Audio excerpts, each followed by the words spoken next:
Cukup dong, Pak. Senior. 3 menit. Ya, Pak Beni silakan.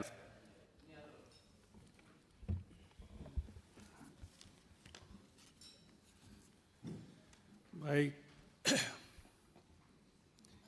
yang saya hormati pimpinan Komisi 3,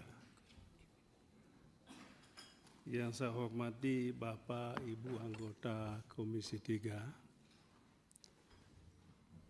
Pak Kapolri dengan Pak Kapolri belum ada ya, bahkan belum ada. Oke. Dan para pejabat utama, dan yang saya banggakan para Kapolda 38 provinsi. Saya sebetulnya pimpinan tidak bermaksud untuk mengajukan pertanyaan, tetapi ada hal yang penting yang saya lihat. Yang saya lihat adalah semua Kapolda se-Indonesia datang. Berarti ada apa? Saya belum nangkap dari tadi. Ya, saya ada apa? Apakah situasi bangsa kita ini lagi genting sekali kah? Sehingga Bapak Kapolda jauh-jauh dari tempat yang sangat jauh datang ke sini hanya untuk pertemuan yang singkat. Sayang kalau kita tidak manfaatkan dengan baik. Oleh sebab itu, pimpinan, perkenankan saya menggunakan hak saya untuk menyampaikan beberapa pernyataan dan hak bertanya. Bertanya adalah tugas kami anggota dewan dan juga membuat pernyataan. Yang pertama, sama dengan teman-teman lain tadi, menyampaikan apresiasi. Saya tadi menduga yang datang ini adalah Kapolri yang baru. Ternyata tidak. Ternyata Kapolri kita masih yang lama. Mengapa? Sebab lama sudah tidak ketemu. 5 kali masa sidang.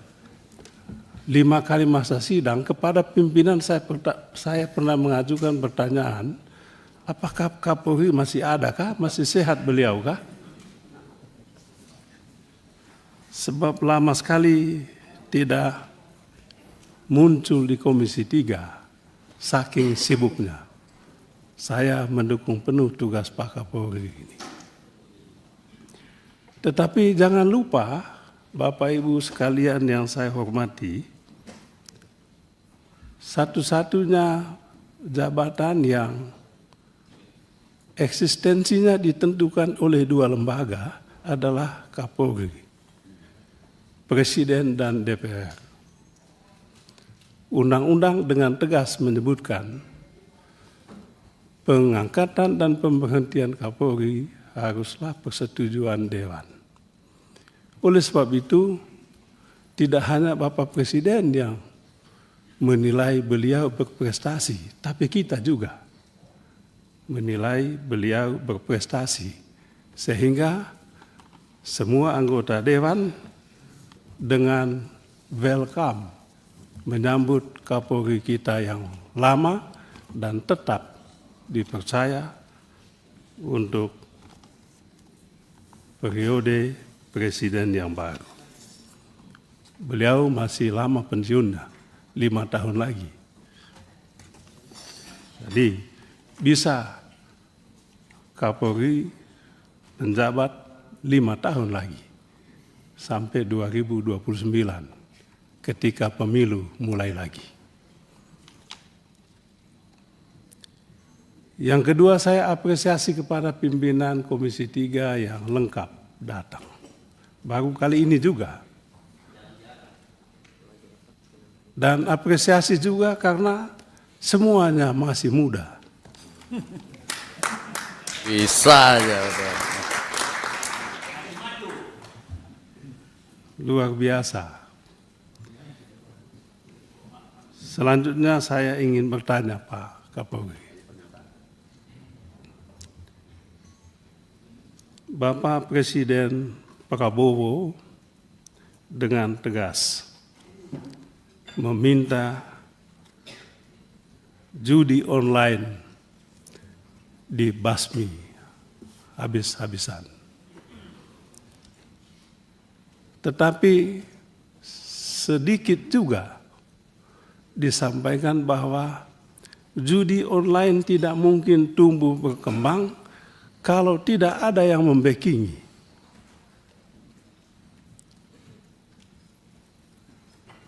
Saya masih ingat masa silam. Masa silam itu 45 tahun. Ketika kita masih ribut-ribut soal satgas-satgas yang ada di Mabes Polri. Dan pada saat itu ada Satgas Merah Putih, ada Satgas Satya Nusantara, apalagi itu ya, Satgas-Satgas. Dan saya masih ingat betul, salah satu isu yang diangkat pada saat itu adalah soal judi online ini. 303. Dan judi online ini. Nah, kalau pada saat ini judi online ini fokusnya pada Kemenkom Info, maka menurut saya fokus yang kedua adalah di Mabes Polri. Apakah Pak Kapolri siap membersihkan institusi kepolisian dari oknum-oknum yang membackingi judi online ini? Saya rasa kalau saat ini semua Kapolda datang, mungkin tidak salah kalau pada saat ini membuat semacam resolusi Mabes Polri untuk membasmi judi online ini. Bagaimana membasminya, bagaimana penegakan hukum, persis yang tadi disampaikan oleh yang terhormat Saudara Suding. Tidak begitu sulit untuk menangkap di Kemenkom Info itu. Yang bikin sulit adalah kemauan. Apakah ada kemauan? Ada kemauan. Yang sulit yang kedua adalah apakah ada keberanian? Dua hal ini. Saya yakin, saya percaya Pak Kapolri. Dia punya kemauan, kemampuan, keberanian juga. Tapi saya takut sekali yang dihadapi adalah tembok. Oleh sebab itu, dalam bacaan saya tadi, kalau semua Pak Kapolda dikumpulkan saat ini, sebetulnya Bapak Kapolri sedang membangun kekuatan untuk merobohkan tembok itu. Pak Kapolri lakukan itu. Kami tadi bahas internal ini, teman-teman menyatakan siap mendukung. Libas itu Bapak. Lalu Pak Suding tadi bilang, jangan lupa kalau Kemenkom Infonya dilibas, bagaimana teman-teman di Mabes? Itu juga masalah. Saya yakin Pak Listio juga, Pak Kapolri, mohon maaf saya sebut nama, Pak Kapolri juga punya kemampuan dan keberanian untuk itu. Kami siap mendukung penuh itu, Pak. Walaupun partai kami Demokrat suaranya sedikit, kursinya sedikit kali ini, kami sepenuhnya mendukung langkah Bapak. Dan kalau Bapak Presiden berkenan, lanjutkanlah Bapak jadi Kapolri ini. Banyak prestasi kita harus akui, tapi saya tidak mau mengungkapkan prestasi terlalu. Saya rasa Bapak tidak butuh pujian. Yang dibutuhkan adalah pujian rakyat, dan hasil survei memang membuktikan bahwa prestasi yang Bapak ukir selama Bapak memimpin institusi ini luar biasa. Bahwa ada masalah 1-2 itu biasa. Ujian Bapak adalah ini. Saya rasa semua orang sudah tahu siapa tokoh di Kemenkominfo itu. Periksa Pak, enggak usah takut. Ya walaupun teman kan Bapak Kapolri sendiri, saya masih ingat.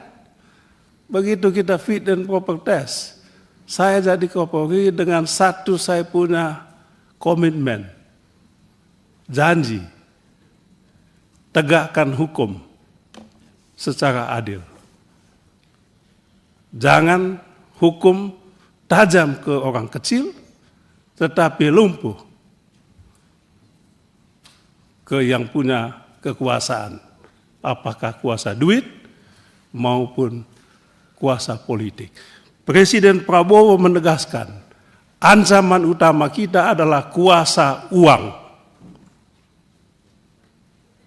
Dan kuasa uang ini yang membuat institusi penegak hukum lumpuh. Saya yakin Bapak siap dan punya keberanian untuk itu. Yang kedua, saya ingin bertanya, Pak.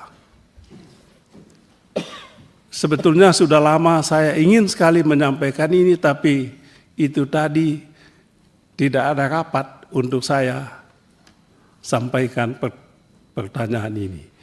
Kalau pertanyaan itu saya tulis di media sosial, nanti saya dituduh melakukan provokasi atau mungkin memfitnah. Pertanyaan saya adalah, pada saat Kejaksaan Agung menangani kasus timah, pada saat Kejaksaan Agung menangani kasus timah, Mabes Polri memobilisasi kekuatan untuk melawan kejaksaan. Pertanyaan saya, ada apa Bapak? Bukankah institusi kepolisian harus berada dalam satu barisan untuk menyelamatkan sumber daya alam kita ini, khususnya timah ini? Pertanyaan ini saya tanya kemana-mana, tidak ada yang menjawab. Dan perkenankan saya saat ini menyampaikan pertanyaan itu. Mungkin Bapak tidak perlu jawab, itu tidak penting jawabannya bagi saya. Yang penting bagi saya adalah saya sudah menggunakan hak saya untuk bertanya di depan Bapak. Sebab jawabannya tentu sulit. Pertanyaan yang sama sudah saya sampaikan kepada Jaksa Agung juga. Saya juga sampaikan Bapak Jaksa Agung tidak usah jawab. Dan memang beliau tidak mau jawab. Karena sulit. Cuman saya tanya lebih lanjut, Bapak tidak jawab karena sulit atau takut? Kalau Bapak takut, apalagi saya ini? Itu yang saya tanya Bapak.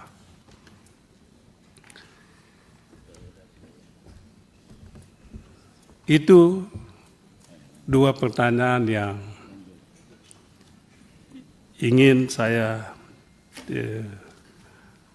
sampaikan kepada Pak Kapolri dan Saya tadi mengikuti sedikit Pak pertanyaan paparan Bapak ini.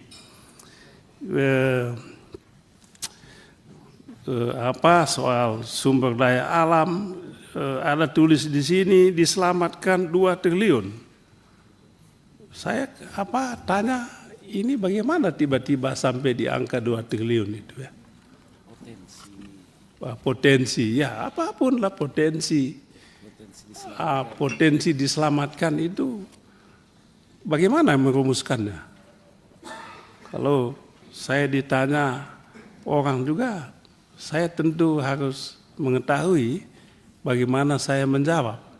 Di sini ditulis potensi, ya oke, potensi, tapi bagaimana tiba-tiba di angka itu?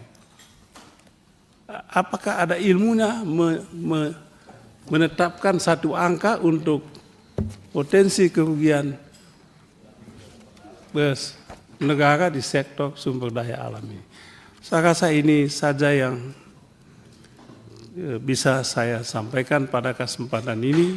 Mudah-mudahan ada manfaatnya untuk kita semua. Sekian dan terima kasih. Bentar Pak Martin, silakan.